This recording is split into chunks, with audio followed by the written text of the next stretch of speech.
이 CBDC 발행이 암호화폐, 비트코인 가격에 영향을 미치지 않느냐. 오히려 비트코인을 제재를 안 할 수가 없죠. 2022년 올해나 뭐 내년도까지도 마찬가지일 텐데 글로벌 그 매크로 금융 환경 자체는 네. 금리 인상이 되면서 시장에 돈이 많이 풀리는 환경은 아닐 거란 말이에요.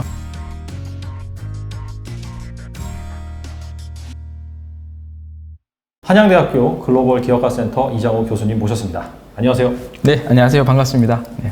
교수님과 한 세 번째 만남인가요? 저희 채널에서? 네, 그런 것 같아요. 네. 비트코인이 이제 급등할 때 한번 처음에 뵀던 것 같은데요. 네. 최근은 사실 많이 소강 상태죠. 네. 그럼에도 불구하고 눈여겨봐야 될 만한 그런 이벤트가 지금 등장을 하고 있는 것 같습니다. 네. 그래서 그거 중심으로 한번 알아보고 결과적으로는 나중에 이 비트코인을 비롯한 가상 자산의 위치가 어떻게 될 것인지 그런 부분에 대해서 종합적으로 알아보도록 하겠습니다. 최근에 어제였나요? 네. 우리나라 이제 선거 당일날 그때 비트코인 가격이 급등을 했습니다. 그래서 그 이슈를 살펴보니까 조 바이든 대통령이 그 디지털 자산과 관련된 행정명령에 서명을 할 것이다. 이제 그런 얘기가 나오면서 급등을 했고 실제로 간밤에 우리나라 이제 시각으로 간밤이죠. 그때 행정명령에 서명을 하면서 그 부분을 약간 좀 긍정적으로 받아들인 것 같아요. 네, 맞습니다. 그래서 이 내용이 구체적으로 무엇이고 실제로 이게 그 비트코인을 비롯한 가상자산 시장에 어떤 영향을 미치는지 궁금합니다. 네. 뭐 사실 가격이 오른 이유는 좀 불확실성이 또 한 번 제거됐다 이렇게 볼 수 있는데 그 바이든 대통령의 행정명령은 사실은 이제 수개월 전부터 이게 좀 나와 있었고요. 원래 하려고 했던 목적 자체는 이제 가상자산 자체가 규제 기관이 명확치 않았어요. 이제 증권거래위원회에서도 규제를 하고 CFTC라고 하는 상품선물거래위원회에서도 이제 규제를 하고 하다 보니까 근데 이제 이 가상자산이 다루는 범위가 굉장히 넓어요. 그래서 바이든 대통령 행정명령을 통해서 좀 더 규제 기관을 명확히 하고 또 어떤 통합적인 어떤 규제에 대한 가이드라인을 세우기 위해서 행정명령을 하는 것들이 이미 수개월 전부터 이제 논의되고 있었고요. 그러던 찰나에 이제 러시아 전쟁이 났죠. 전쟁이 났고 이제 금융 제재를 했는데 러시아가 이제 비트코인이라는 자산을 가지고 이제 금융 제재를 우회하는 것들을 시도를 한단 말이에요. 이제 그런 것들이 이루어지다 보니까 이번 행정명령 시점과 그게 이제 맞닥뜨려진 거죠. 그래서 규제 기관에 대한 부분 이외에도 어떤 그러니까 비트코인에 대한 제재가 있지 않을까라는 것이 시장에서 있어왔던 생각이었던 것 같아요. 그래서 그걸 이제 하나의 어떤 불확실성이었는데. 어제 이제 서명을 했는데 특별히 이제 그런 이제 비트코인에 대한 그런 강한 규제가 없었어요. 그래서 이제 그것들이 미리 좀 유출이 된 거 좀 있었고 시장에 그래서 가격이 조금 10%까지 오르는 좀 현상을 보였던 것 같습니다. 그러면 사실 뭐 행정명령에 서명을 했다라는 것 자체가 가상 자산이라든지 그쪽에 뭐 직접적인 긍정적인 부분은 있다고 보기엔 좀 애매하다 그렇게 볼 수 있나요? 네, 오히려 시장에서 긍정적으로 본 게 뭐냐면. 크게 한 6가지 정도의 우선순위를 이제 좀 얘기를 했고요. 뭐, 이제 어떤 이제 불법 자금에 대한 활용이나 어떤 미국의 리더십이나 6가지 우선순위를 가지고, 좀 통합적인 규제안을 마련하기 위해서 각 부처에다가 리서치, 그러니까 연구를 많이 해라. 앞으로 90일에서 180일이라는 시간을 가지고, 많은 연구를 통해서 이 자산에 대한 규제와 어떤 미래의 발전을 하기 위해 좀 더 통합적으로 간다. 이런 메시지가 좀 담겼어요. 그러니까 어떻게 보면은 이제 가상 자산 시장에서는 좀 긍정적인 좀 메시지가 있긴 하죠. 또는 한편으로는 이제 지금 할 규제를 3개월, 6개월도 좀 미룬다 이런 좀 메시지도 사실 있고요. 근데 전반적으로는 이제 좀 우려가 좀 강했었기 때문에 좀 긍정적인 게 좀 있다. 그리고 실제적으로 이런 표현도 좀 있었어요. 이제 가상자산 규제에 대해서 되게 사려 깊은 어떤 안이 나왔다. 이런 좀 메시지 좀 있었고요. 시장에서. 여러 가지로 좀 꼼꼼하게 검토를 한 다음에 사실 이전에 이제 그 가상자산에 대한 규제 같은 경우에는 뭐 중국이라든지 약간 좀 강력하게 이거는 진짜 사용을 못할 정도로 강력하게 좀 규제를 하겠다. 그런 입장이었는데 미국 같은 경우에는 좀 더 좀 고심을 해서 좀 더 연구를 해본 다음에 좀 한 90일이나 180일 이후에 좀 더 약간 보완을 해서 상생할 수 있는, 발전해 나갈 수 있는 그런 안을 마련하겠다. 네, 제가 볼 때는 되게 전형적인 미국스러운 어떤 좀 어프로치다. 결정이 되는 거 보고 좀 더 긍정적인 모습들이 좀 많이 있어 보이긴 합니다. 보니까 기사를 보니까 그 미국이 CBDC도 발행할 가능성이 있다. 뭐 그런 얘기도 좀 이 행정명령 서명을 통해서 나오고 있더라고요. 이 부분도 뭐 어떻게 생각하세요? 그 CBDC에 대한 연구도 충분히 더 되어야 된다라는 게 좀 담기긴 했고요. 그 CBDC는 미 연준에서 올해 1월 달에 이제 보고서가 사실 나왔죠. 나와서 CBDC의 의지를 되게 많이 좀 보여준 것 같긴 해요. 네. 그래서 디지털 화폐가 되는 과정들에 대해서 충분히 연구하고 이것이 미칠 되게 장단점이 있거든요. 네네. 이런 부분들에 대해서 좀 더 보완을 하는 것들이 앞으로 나와야 된다 이런 거고. 근데 이제 일각에서 사실 우리 일반인들이 좀 우려를 하는 거는 네. 이 CBDC 발행이 암호화폐, 비트코인 가격에 영향을 미치지 않느냐. 그렇죠. 네. 이거를 가장 좀 궁금해 하잖아요. 근데 사실 이 CBDC가 나오는 이유가 비트코인이나 다른 암호화폐를 어떤 차단하거나 그들의 영향력을 줄이기 위해서 나오는 건 사실 아니거든요. 그리고 CBDC가 나온다고 해서 비트코인 가격이 떨어진다라는 그 어떤 논리적인 개연성도 사실 존재하진 않아요. 아, 네. 그래서 저는 뭐 그 부분에 대해서는 CBDC와 비트코인 가격은 큰 연관 없다. 오히려 CBDC가 많이 이제 사용이 되고 본격적으로 자리를 잡으면 네. 이게 이제 어떻게 보면은 이제 금융에 대한 거래 내역이나 이런 부분에 대한 모니터링이 더 명확해지는 거거든요. 그렇죠. 네, 그렇다 보니까 오히려 이제 CBDC로 인해서 비트코인이라는 자산이 오히려 더 부각받을 가능성이 크다. 예, 자산가들이나 고액 자산가들이나 네. 어떤 그런 통제에서 그런 모니터링에 좀 벗어나고자 하는 사람들의 어떤 네. 자산들이 비트코인을 옮겨올 가능성이 되게 높은 거죠. 네, 그렇게 좀 보고 있습니다.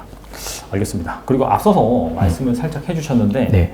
그 미국을 비롯한 서방 국가들이 이 러시아를 대상으로 강력한 경제 제재, 금융 제재까지 가하다 보니까 러시아가 이 비트코인을 활용을 해서 좀 오해할 수 있지 않을까? 그렇죠. 그런 부분 때문에 이 비트코인도 역시나 러시아 경제 제재 대상으로 한번 떠오른 적이 있어요. 맞아요. 실제로 이 러시아가 비트코인을 사용한다, 이 제재를 우회하기 위해서 가능한 시나리오인지 결국에는 이 비트코인 역시 제재 대상에 오를 수 있을 것인지 그 부분도 좀 궁금하거든요. 이게 굉장히 좀 아이러니하고 재밌는 부분이긴 한데 네네. 그 보통 이제 러시아 전쟁과 같은 부분도 우리가 글로벌 지정학적 어떤 위기 이렇게 표현을 하잖아요. 그렇죠. 그 지정학적인 이슈들은 비트코인 자체는 굉장히 호재입니다. 그렇죠. 예, 네네. 예를 들어서 이제 글로벌 스위프트망에서 러시아가 제재를 당해서 금융 거래를 할 수 없게 되면 러시아가 비트코인 같은 자산을 통해서 금융 거래를 우회를 할 수 있거든요. 그로 인해서 오히려 비트코인의 어떤 가치, 사용성들이 또 증명되기도 하는 거죠. 아, 이럴 때 비트코인이 효과가 있는구나. 네네. 네. 그런데 그로 인해서 오히려 비트코인이 주목받게 되면 이제 미국 같은 입장에서는 오히려 비트코인을 제재를 안 할 수가 없죠. 네네. 제재를 하는 안들이 계속 나오게 되고 시장에서 언급이 된단 말이에요. 네네. 그러면 비트코인에는 오히려 그것이 또 악재가 단기적 악재가 된다. 이런 부분이고, 그래서 저는 이제 그 현재 지금 지정학적 이슈들이 되게 많이 있는 상황에서는 오히려 변동성이 되게 클 수도 있다라고 보는 거예요. 그러니까 한쪽 방향으로 비트코인이 이게 계속 오른다거나, 예를 들어서 2020년도, 2021년도 같은 경우는 시장에 돈이 많이 풀리면서 비트코인이 지속적으로 상승장의 좀 흐름들이 있었거든요. 지금 같은 경우는 어떤 한편으로는 비트코인의 호재가 있고 네. 또 한편으로는 이제 어떤 규제가 나올지 모르는 거예요, 제재들이. 네. 이렇게 될 때는 단기적으로 시장에 충격이 분명히 있을 거거든요. 그래서 이런 부분들이 계속 왔다 갔다 하면서 좀 변동성이 계속 있을 수 있는 좀 어떤 시기가 2022년이다라고 좀 저는 좀 보고 있어요. 네. 그럼 확실히 좀 러시아가 우회를 할 가능성도 있다. 그렇게 된다면 당연히 미국은 또 제재를 할 수 있다. 그렇게 이제 볼 수도 있겠네요. 네, 맞습니다. 근데 우리가 생각해 보면 그 제재를 한다고 해서 네네. 제재할 수 있는 범위에 대한 생각을 해볼 수 있잖아요. 네네. 그럼 과거에 뭐 최근에 비트코인에 대해 제재를 했던 국가들 한번 떠올려 보면 뭐 중국이 대표적일 거거든요. 그렇죠. 네. 첫 번째 제재하는 것은 이제 거래소의 폐쇄예요. 네. 자국 내에서. 네. 중국 같은 경우는 거래소, 암호화폐 거래소를 자국에서 폐쇄를 했더니 좀 영향이 컸죠. 단기적으로는. 그리고 시간이 지나서 이제 채굴을 금지시켰거든요. 네. 네, 채굴, 뭐 기억하시겠지만 작년 4월 달에 중국에서 이제 채굴 금지를 하고 나서 폭락이 있었단 말이에요. 근데 사실 그것도 한 2, 3개월 뒤에 바로 다 회복을 했어요. 그리고 중국에서 금지한 채굴 파워들이 미국으로 다 이전이 되면서 오히려 비트코인 생태계에는 오히려 긍정적인 모습들을 보였고요. 네. 자, 그 다음에는 이제 어떤 비트코인의 거래를 금지를 시켜요. 네. 아직 이것도 이제 중국에서 이제 뭐 모든 사람에게 적용되진 않았는데 중국인들이 거래소에 들어가서 거래하는 것들은 현재 이제 좀 막혀 있는 부분이 있고 그 다음엔 소유 금지가 있겠죠. 네네. 그러니까 이런 이제 아주 극단적인 이제 제재 조치들이 있을 수 있는데 방금 제가 얘기한 이런 조치들을 미국이 과연 할 수 있다? 저는 그렇게 보지는 않거든요. 그러니까 중국과 같은 국가에서 어떤 체제에서나 이런 규제들이 가능하지 미국의 현재 상황에서 이런 규제들은 할 수 없을 것이다. 그러면 이거보다 훨씬 더 뭔가 조금 약한 규제들이 좀 될 수가 있을 거고, 그렇게 봤을 때 그 제재가 나온다고 하더라도 실제적으로 굉장히 큰 영향이 미치지는 않을 거라고 생각을 해요. 다만 네네. 뭔가 미국이란 국가가 어떤 제재를 한다라는 어떤 이미지와 메시지 때문에 시장이 단기적으로 가격이 좀 영향이 있을 수는 있겠죠. 근데 이제 그게 뭐 굉장히 좀 타격이 크다거나 그렇진 않을 거라고 조금 보고 있습니다. 사실 미국 같은 경우에는 그 코인베이스가 또 거래소로서 상장이 되어 있고 그렇죠. 그런 상황에서 갑자기 폐쇄한다는 자체가 좀 말이 안 넌센스일 것 같고 굳이 좀 제재를 한다라고 한다면 아무래도 그런 거래소 관련해서 그런 KYC를 좀 명확하게 한다든지 해서 뭐 러시아 쪽으로 추정되는 뭐 계정이라든지 그렇죠. 그런 부분을 좀 강력하게 좀 모니터링을 한다든지 단속할 맞아요. 가능성이 높겠네요. 이제 이런 부분들이 우리가 합리적으로 예상할 수 있는 제재안들인데 이런 부분들이 어떤 비트코인 가격이나 크게 영향을 미치는 요소들은 사실 아니거든요. 오히려 네. 약간 좀 미국이 제재한다라고 했을 때 뭔가 투심이 안 좋아져서 급락을 한다라고 한다면 비트코인을 좀 좋아하는 그런 뭐 맥시멀 리스트 같은 경우에는 매수 기회로도 활용할 수 있다 그렇게 볼 수도 있겠네요. 예, 맞습니다. 저는 그래서 사실 2022년 올해나 뭐 내년도까지도 마찬가지일 텐데 그 비트코인을 장기적으로 투자하시려는 분들은 미래 가치를 보고 되게 비트코인 모으기 좋은 기간이다라고 이제 많이 얘기도 하는 편이고 네.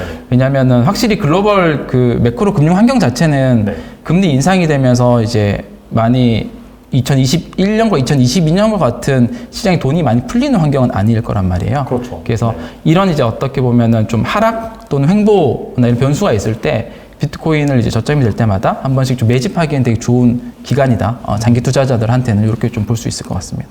사실 비트코인이 그동안에 좀 대체 자산 이런 쪽으로 많이 부각이 됐었고 네. 기존의 그런 뭐 패권 그런 국가들의 금융 시스템이 흔들리거나 또 그런 상황이 왔을 때 좀 대안적인 네, 그런 자산으로 부각을 받았잖아요. 그렇죠. 그리고 한때는 또 디지털 금이라고 해서 네, 그렇죠. 금을 대체할 수 있는 새로운 건 자산이다 맞아요. 라고 했는데 최근에 되게 좀 아이러니한 그런 상황이 벌어지고 있습니다. 최근이라고 말할 것도 없고 작년 한 하반기, 한 4분기부터 본격적으로 그렇게 된 것 같은데 나스닥 지수랑 너무 똑같이 움직여요. 맞아요. 특히나 그 나스닥에서 뭐 빅테크 대형주보다도 스몰캡들 작은 그런 성장주와 연동이 돼서 정말 이 급락할 때 같이 급락하고 네. 특히나 최근에 그 인플레이션 우려 때문에 네. 연준이 엄청나게 긴축을 할 것이다 라는 우려를 반영을 해서 상당히 많이 빠졌잖아요. 그렇죠. 그래서 이렇게 이 동조화된 이유는 무엇인지 이게 정말 궁금하거든요. 네. 저는 비트코인이라는 자산을 그렇게 좀 보는데 단기적으로는 위험 자산이에요. 단기적으로. 네, 네네. 안전자산도 아니고 인플레이션 해지를 할 수 있는 자산도 아니라고 봐요. 단기적으로는. 그러니까 네. 주식과 같이 어느 정도 이제 위험 자산이라 보고 장기적으로 봤을 때는 분명히 인플레이션을 해지할 수 있는 자산이에요. 그러니까 구매력 하락이 일어나지 않는 네네. 네, 그런 자산이라고 두 개를 이제 같이 봐야 될 것 같다라는 면이 있고 네네. 그래서 나스닥이랑 같이 이게 동조화되기 시작한 시점이 아까 말씀한 시점이니까 글로벌에서 매크로 금융 환경들이 이제 긴축, 금리 인상과 어떤 양적 긴축이 이루어진다라는 메시지 나오면서부터 나스닥 같이 좀 움직였고 이게 또 구조적으로 보면 또 연결되어 있는 부분들이 있긴 해요. 뭐냐면은 기존 위험 자산들, 뭐 주식이나 이런 것들이 폭락을 했을 때 사실은 이제 폭락을 하게 되면 그 비트코인 같은 자산은 굉장히 유동성이 뛰어난 자산이거든요. 그렇죠. 그 24시간 언제든지 전 세계 네네. 어디에서든지 현금화 가능한 자산들이에요. 그래서 주식이 폭락하게 되면은 이런 이제 굉장히 유동성 좋은 자산들을 빠르게 현금화하는 패턴들이 좀 있고 네. 그 현금화를 해서 뭐 어떤 증거금이 부족하다든지 이런 부분을 채워넣는 행위들이 좀 있어 왔거든요. 그러니까 주식이 빠지면 비트코인과 같은 이 유동성이 큰 자산들은 더 빠르게 빠지는 형태들이 단기적으로는 있어 왔어요. 그래서 단기적으로 봤을 때 위험 자산이라는 부분이 명확한 것 같고요. 그럼 장기적으로 봤을 때는 사실 이 자산을 명확히 인플레이션 해지할 수 있는 자산이라는 게 과거 어떤 뭐 여러 가지 모습들을 보이면서도 좀 증명이 됐다고 좀 봐요. 우리가 비트코인이라는 자산을 이제 가치 저장의 수단이라고 표현을 하잖아요. 인플레 해지 수단이라고 말하고 네네. 그런 대표적인 자산이 금이라는 자산이 있었어요. 네네. 1920년도부터 보더라도 금이라는 자산은 구매력이 거의 유지가 된 자산이었거든요. 네네. 그러니까 그 당시에 금 1온스로 할 수 있었던 행위가 뭐냐면 당시에 고급 정장 하나 맞추는데 $20 정도 했대요. 금 1온스로 고급 정장 하나를 맞출 수 있었어요. 네네. 근데 2021년도 현재 시점에서의 금 가격이 거의 2,000불 정도 1온스에 하니까 그렇죠. 지금 또 고급 정장 하나 맞추는데 금 1온스 정도가 드는 거죠. 그러니까 구매력이 어떻게 보면 유지가 됐다라고 좀 볼 수 있는 것 같고요. 근데 그에 반해서 달러 같은 경우는 우리 2차 세계대전 이후에 달러의 가치는 95% 정도 달러의 가치가 하락이 됐어요. 1달러로 할 수 있는 가치가 줄어든 거죠. 네네. 이런 걸 봤을 때 금은 우리가 가치 저장의 수단, 구매력을 유지할 수 있는 수단으로 표현하잖아요. 근데 이거 금보다도 훨씬 더 구매력을 더 유지 또는 구매력이 상승하는 자산이 비트코인이라는 자산이에요. 이걸 제가 한번 데이터를 한번 네. 보면은 좀 더 직관적인데 네네. 지금 보시는 이 데이터가 비트코인 투 골드의 레이시오 지표예요. 이 지표가 뭐냐면 네네. 그 1비트코인을 구매를 하는데 몇 온스의 금이 필요하냐 이거거든요. 네네네. 그래서 비트코인은 2009년도부터 나왔으니까 네. 2011년도가 아주 초창기 때는 그 1비트코인을 구매를 하는데 금이 0.0123 온스만 있으면 됐어요. 네네. 그런데 2013년도엔 0.5 온스 정도가 필요했고요. 2017년도에는 14온스가 필요했어요. 네네.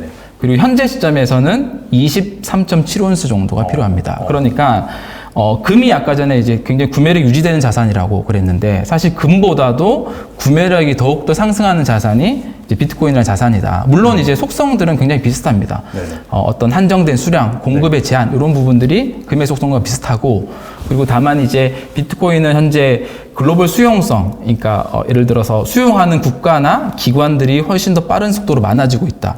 뭐 최근에 러시아 사태뿐만 아니라 이런 지정학적 이슈가 있을 때 그리고 작년과 같이 어떤 국가에서 엘살바도르라는 국가에서 법정 앞에 채택을 했는데 그런 행위들이 있을 때 그 어떤 수용하는 사람들이 급격히 증가를 하거든요. 공급은 제한돼 있고 수용하는 사람도 급격히 증가를 하고 있고 네. 이런 부분들이 훨씬 더 이제 구매력 상승을 하는데 많은 요소를 끼치는 것 같다라고 좀 생각을 합니다. 단기적으로 봤을 때는 그 위험 자산이기 때문에 변동성이 크고 네. 위험 자산인 것 자체가 주식에서도 사실 소형 성장주가 가장 위험 자산이거든요. 맞아요. 네. 그런 관점에서 약간 좀 비슷하게 움직일 그런 부분이 있지만은 네. 장기적으로 봤을 때는 어차피 이제 공급 물량이 제한적이고 네. 그런 부분에 있어서 계속해서 이 구매력이 올라갈 수 있는 그런 자산이기 때문에 금과도 닮은 면이 있다. 네. 위험 자산과도 닮은 면도 있지만 맞습니다. 그렇게 이제 볼 수 있을 것 같네요. 네. 그래서 우리가 그러면 뭐 나스다크 주식시장이랑 언제 디커플링이 되냐 네. 이런 부분도 궁금할 것 같은데 역사적으로 보면은 디커플링이 됐던 시기는 그러니까 비트코인이라는 자산이 특별히 이제 어떤 외부적인 변수로 규제를 받을 때 예를 들어서 뭐 작년 4월과 같이 이제 중국 채굴 금지 이런 이제 제재 조진 일어나면 네네. 주식시장들은 뭐 여전히 잘 나가는데 그렇죠. 이 자산들은 디커플링이 된 요소들이 사실 존재를 하거든요. 네. 그리고 뭐 지정학적 이슈들이 있을 때 지금과 같이 어떤 주식시장 경기의 이슈 때문에 좀 하락하는 모습들이 보여도 전쟁과 어떤 특정 국가의 화폐 가치 하락됐을 때 이런 이슈가 있을 때는 또 가상 비트코인이 꽤 많이 상승을 하는 모습들을 보이긴 합니다. 그래서 요럴 때 조금 많이 디커플링한 모습들을 보이고 실제로 근데 지난달 같은 경우는 2월 달이죠. 이미 좀 나스닥은 지난 한 달 동안 제가 알기로 5% 정도 하락을 했는데 네. 비트코인 가격은 한 10% 이상 상승을 했거든요. 아 그래요? 이미 좀 그런 모습들을 좀 보이고 있습니다. 지금 상황들이 어떻게 보면 이제 좀 글로벌적으로 지정학적 이슈들이 좀 존재하는 상황이고 그래서 요런 흐름으로 좀 당분간 계속 갈 수도 있을 것 같고요. 좀 이건 좀 지켜봐야 될 것 같긴 합니다. 네. 제가 또 생각이 드는 거는 예전에는 사실 그 비트코인을 투자하는 사람들은 뭐 얼리 아답터라든지 네. 정말 좀 그쪽 세계에 네. 있었던 그런 사람들이라고 한다면 점점 대중화가 되다 보니까 그리고 기관 투자자들도 계속해서 진입을 하다 보니까 그런 면이 약간 좀 위험 자산으로서의 그런 나스닥과 같이 가는 변동성을 좀 더 키우지 않았나 그런 생각도 좀 드네요. 네, 맞습니다. 네네. 기관 투자자들도 많이 들어오다 보니까 하나의 이제 투자 자산으로 인식도 하면서 어떤 동료화되는 부분들은 좀 있는 것 같다. 하나의 투자 자산이니까. 네. 네, 그래서 네, 그런 면도 좀 존재하는 것 같다고 생각됩니다. 네. 알겠습니다.